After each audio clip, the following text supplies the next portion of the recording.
Redditors related to a psychopath. What is your creepiest holy crap, I might get murdered story?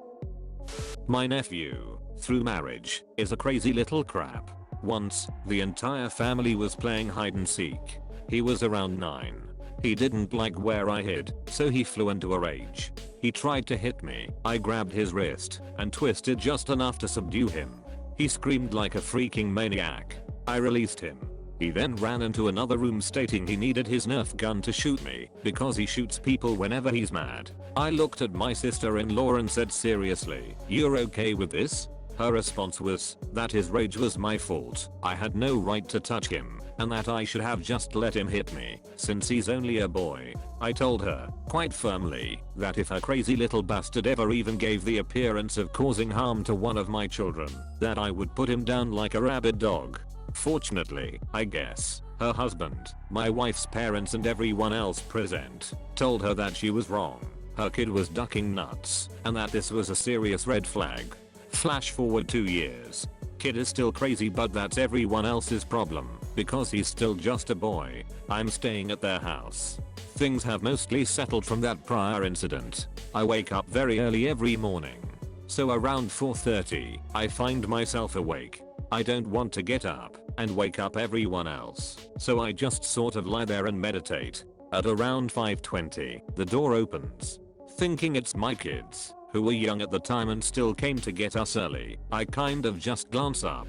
Then I notice that it's the nephew, and he's holding what appears to be an AR-15. Now, I suffer from PTSD from Iraq, so my fight or flight response is triggered. My heart is pounding, and I'm basically in survival mode. I wait. I watch. He creeps past the foot of the bed, walks up to my side and raises this rifle up to point the muzzle at my face. So I figure, this is it. I'm going to die. Today it ends. The only goal I have for myself right now is to prevent him from harming my wife and kids. He raises it up, and the muzzle is a few inches from my face. I reached up, I grabbed the muzzle and I pushed as hard as I could, sending the butt into the little psycho's face. His nose is bleeding. He's crying. He's screaming about how he's going to kill me, how I'm ducking dead, etc. So now everyone is awake. Lights are flipped on, and I see that it's a toy rifle made to look like an AR-15. Apparently, this little psycho crap was planning to stick the muzzle in my face and pull the trigger to scare the crap out of me with flashing lights and electronic gun sounds. I feel somewhat torn. On the one hand, I just broke an 11-year-old's nose for playing with a toy gun. On the other hand, the kid had all of these tells that he was dangerous and what he was doing was super creepy, and yet another red flag.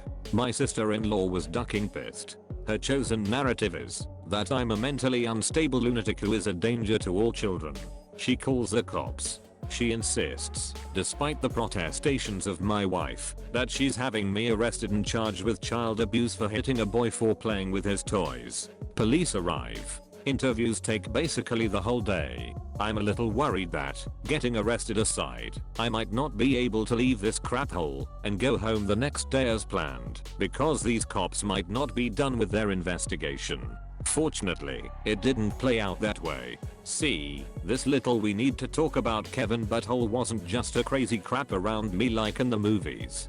He was a crazy little crap everywhere and had been for years. The police had a file on him because the school was required to call the police every time he threatened a school shooting, which was often. I laid out my version of events much like I did here. I didn't see him and have a flashback thinking he was an insurgent. I saw him, I knew what he has going through his head, and I wanted to try to prevent him from killing my family. They did let me go home on schedule. And a week later the detective called me to let me know there would be no charges. He also told me that his interview with my nephew was chilling, and he hopes that my sister-in-law pulls her head out of the sand and gets the kid some help. I told him she won't ever, and when he's 30 years old and on trial she'll be crying and saying he's just a boy. Hopefully he doesn't hurt anyone, but I know the odds are stacked against that hope.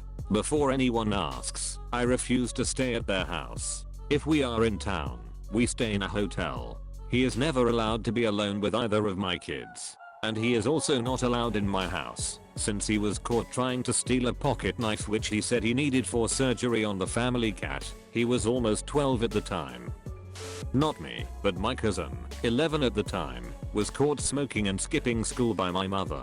My mum told him she didn't care about him skipping school because his mother wouldn't have cared, but told him not to smoke by her car. He didn't like being told what to do, so he grabbed my brother, 2 at the time, by the hand and walked him out into the middle of the road by a blind corner.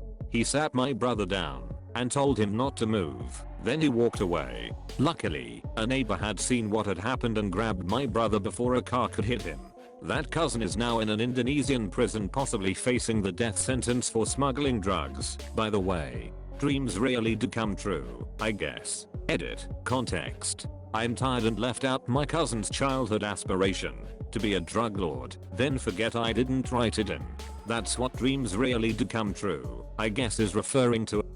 My younger brother, who I'm still living with, has about 2 months ago started to get very aggressive towards his classmates and has also been kicking our dogs and things like that. My parents have tried to punish him, but the only way they feel as if they can get through to him is through spanking him and whatnot. He has told me all this does is make him more angry, and about 2 days ago he told me, "You're pretty unlucky you don't have a lock on your door." Some nights I also wake up to weird noises in the hallway connecting my room to his, so yeah, that's worrying. Update. They went to a therapist and they believe that he may have depression and some form of social anxiety. I do know that's a pretty quick diagnosis, but I trust the therapist and her opinion. He should be getting some more therapy for it and medication if he can get it. Thank you all for the advice and help in the situation. I didn't think my sister would murder me, per se, because she enjoyed abusing me too much to straight up kill me, lol. One of the biggest things that sticks out from my childhood growing up with her abuse was occasionally if I was sitting on the couch, back of couch facing kitchen, she'd come up behind me and run a butcher knife along my shoulders and neck until I turned around and realized she had a knife. I think she just enjoyed the fear in me realizing what was going on. That look of "oh my god, that was a knife. Why the duck do you have a knife?" My sister did crap like this my whole childhood, and even after she was 19 and I was 17 she'd do crazy crap, like throw a knife across the living room at me if she was mad enough at me. I cut contact with her as soon as I was able to leave at 18. My mom was 19 when I was born, and we had a very close relationship when I was little. She was always more of a friend than a mom, and that's just how our relationship was. Before my stepdad, I was always sarcastic all the time, and we joked around a lot. One morning my mom asked me to take the pizza boxes from last night's dinner out to the garage, where we put the cardboard recycling. I jokingly told her no as I gathered up the boxes to take them out. I took them out, put them on top of the stack of other cardboard, and turned around to go back into the house, and I bumped into my stepdad who had come in behind me without me noticing. He then proceeded to lift my 13-year-old body completely off of the ground by my throat and pinned me against the wall of the house. He got in my face and was screaming at me about disrespect. I remember flecks of spit getting on my face. My feet were back on the ground, but I was still pinned, and his hands were around my throat. I was able to get one of his hands in my mouth, and I was biting and scratching him. I don't remember what happened next. I don't remember how I got to school. The next thing I remember is sobbing in a private ensemble room in the band hall. My mom still doesn't believe me. Over the next 2 years he continuously got worse and permanently destroyed my relationship with my mother. I started sleeping with a knife under my pillow when he was home. I started running away and doing drugs. Eventually my behavior became bad enough that my mom sent me to live with my biological father. Life is better now. I'm safe. I still have the occasional nightmare and cannot stand any sort of confrontation whatsoever, but I'll be okay.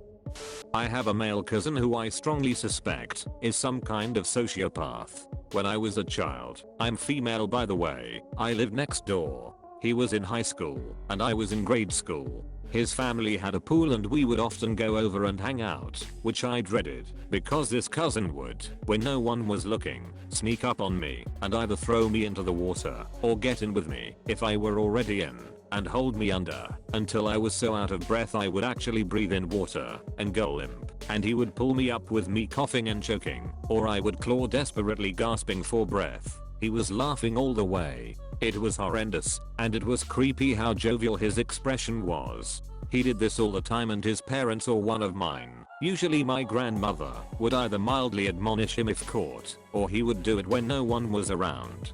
For some reason I was afraid to tell the extent of his abuses. There were smaller things, little acts of harassment like scaring me, taking my stuff, pulling my hair, taunting me, but the near drownings were the worst. This all went down between the ages of me being 5 to 9, and he was 14 to 18. He also picked me up and literally held me, feet first, over the railing of the Royal Gorge Bridge on a family vacation. I think I went into shock, and I just recall becoming very still. For that he did get in trouble at least. He apologized because he was forced, but his eyes were always kind of dead, but with a sparkle, if he were doing something egregious. Like a happy kind of twinkle. Oh yeah, once he had his brother hold me down, while he poured tequila down my throat. He did get caught for that, because I had to go to the ER. As a kid he was always running away, and once killed a stray cat, by choking it with barbed wire. He had on some kind of leather gloves. Weird thing is that all the neighborhood boys thought it was cool, rather than call out his crazy. When he turned 16 and drove, he would purposefully run over stray animals, and laugh and brag about it. No one did one thing. Enablers for sure. Talk about normalizing / minimizing bizarre behavior. He was extremely good looking, like model material, but not to me, because I saw what he was under the skin. The high school quarterback, adored by all. Girls fought over him. He played football on a scholarship at a Division I SEC school, but suffered a knee injury that ended his career. In high school and college he was always getting in trouble, frequent fights and DUIs, but he got bailed out every time and again, probably due to his athletic ability. It was swept under the rug. He also bragged he had his girlfriends do his schoolwork.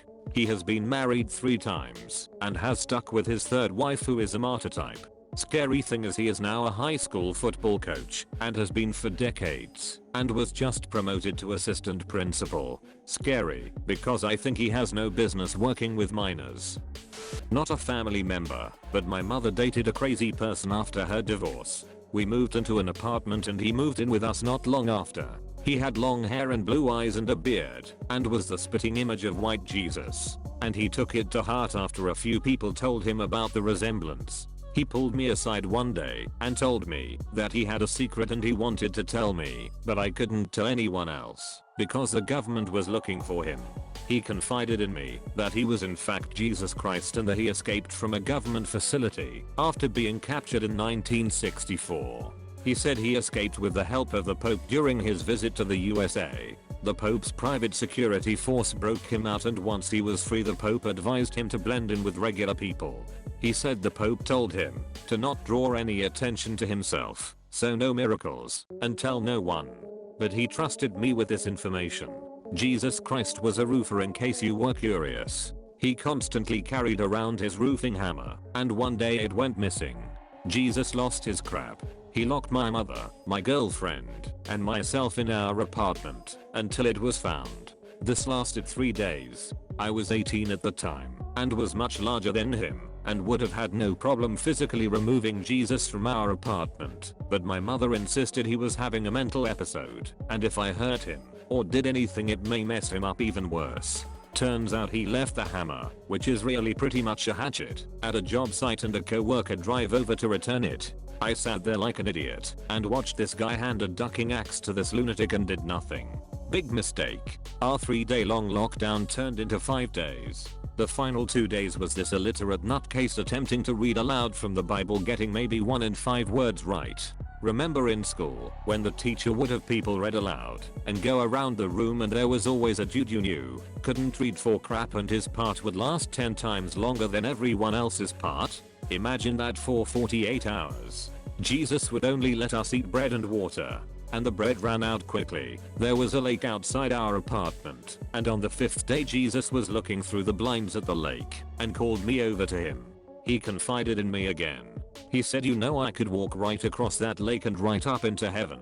I replied, "If you do that, I'll follow you anywhere. Go for it, man. I would love to see you do that." My plan was to get his ducking butt out of the apartment and lock the door so my mom and girlfriend would be safe, and pray to this guy's dad that I can run faster than him. and make it to a payphone to call 911. He looked at me with his crazy but eyes and said, "You trying to get me caught, mother ducker?"